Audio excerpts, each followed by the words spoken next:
हम अपने भारतवासियों को अगर हम परम सुखी करना चाहते हैं तो केवल वस्तु और व्यवस्था से नहीं कर सकते, उनका बौद्धिक स्तर सुधरना चाहिए।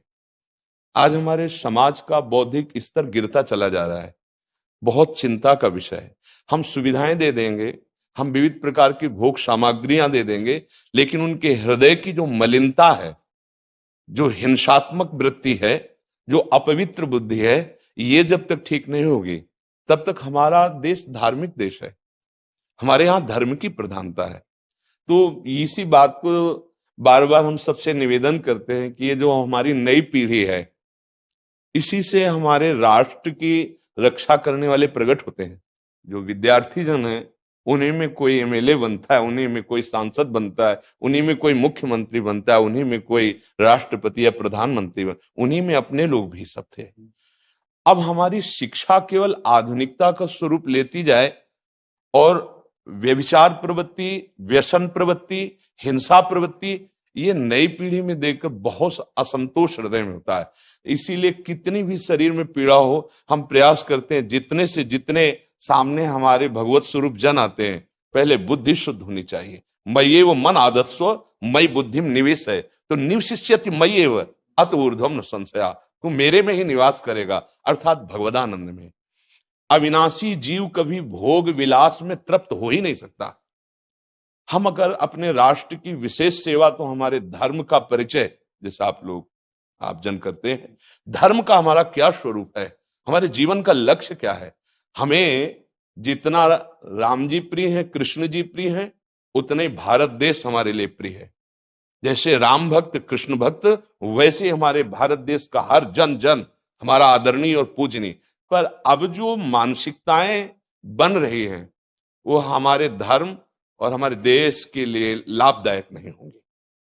व्यसन का इतना बढ़ता स्वरूप, व्यभिचार का इतना बढ़ता स्वरूप, हिंसा का इतना बढ़ता स्वरूप, ये बहुत ही विपत्तिजनक है।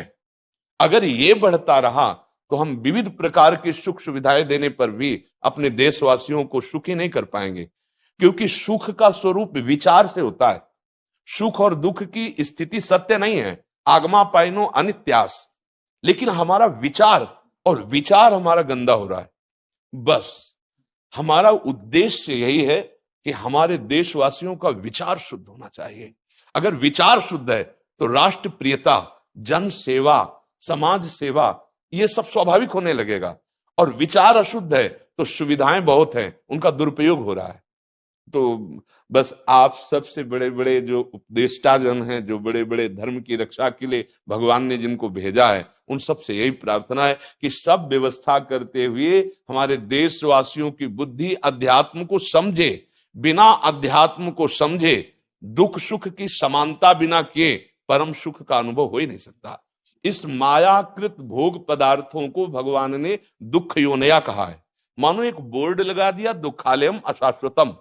और हम सब यही चाहते हैं कि लौकिक भोगों को भोगने से ही हमारा राष्ट्र सुखी हो जाएगा या हम सुखी हो जाएंगे। नहीं, लौकिक भोगों को पूजन सामग्री बना करके और साध्य सच्चिदानंद प्रभु को रखा जाए तो आनंद की उमंगन हो जाएगी। बहुत सुंदर मानव जीवन का स्वरूप है, जिसे देव दुर्लभ कहा गया। दुर्लभो मानुषो देहो, लेकिन क्या दुर्लभता शब्द स्पर्श रूप रस गंध इन्हीं विषय के भोगने की या इन्हीं सुविधाओं के लिए दुर्लभ कहा गया?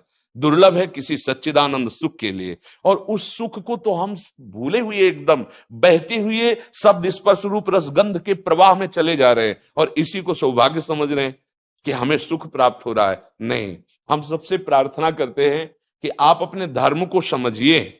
आप अपने स्वा को जहां जहां स्थापित करते चले जा रहे हैं, आप उसे गंदा करते चले जा रहे हैं।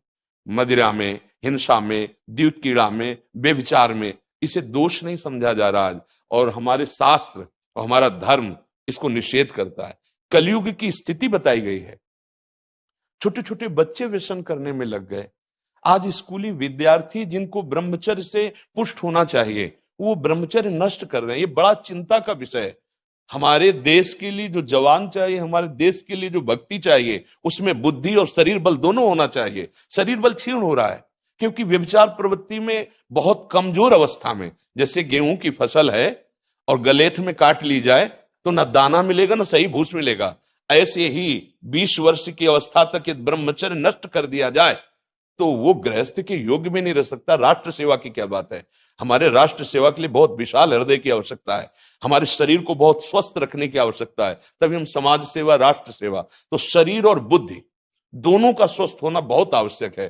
तो शरीर को तो नष्ट किया जा रहा है विषय भोगों में। लोग समझने लगे हैं कि मांस खाने से हमारा स्वास्थ्य अच्छा रहेगा, हम बलवान बनेंगे। अध्यात्म बल नहीं तो तेरे शरीर की चर्बी बढ़ा ले, लेकिन तू न काम पर विजय प्राप्त कर सकता, न क्रोध पर, न लोभ पर, न मोह पर, न हिंसा पर। फिर क्या जीवन। तो इसीलिए हमारा बार बार हृदय में सबसे प्रार्थना है, जिस संत भगवान भी आते हैं कि देखो इस समय आवश्यकता विचार शुद्ध करने की है, आहार शुद्ध करने की है, आचरण शुद्ध करने की है। हमारे देश ने चरित्र की पूजा की है। रावण किसी बात में कम नहीं था। आज भी कोई शिव अगर अभिषेक होता है तो तांडव स्तोत्र उसी का गाया जाता है। जटाटवी गलत ज्वल प्रवाह पावित स्थले। ऐसा विद्वान और ऐसा बलवान जो 20 बार जैसे झूला आराध्य देव को झुलाया जाए, ऐसे महादेव सहित पार्वती को बाजुओं पे झुलाया, वो महाबली चरित्रहीन हो गया तो अपने देशवासियों ने राक्षस कह दिया उसको। चरित्र, आज हम चरित्र पर ध्यान ही नहीं दे रहे। चरित्र बेचना मतलब कोई समझ में नहीं आ रहा।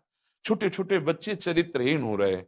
हमारा राष्ट्र संकट में पड़ जाएगा अगर हमारे बच्चे व्यवस्थित नहीं हुए, उनकी बुद्धि शुद्ध नहीं हुई, उनका स्वास्थ्य ठीक नहीं रहा। कौन आगे चल करके है? यही पीढ़ी तो है ना, इन्हीं में से तो निकलते हैं हमारे राष्ट्र भक्त, भगवत भक्त, देश सेवी। तो सबसे ये प्रार्थना है कि हमारे नई पीढ़ी को सुधारा जाए।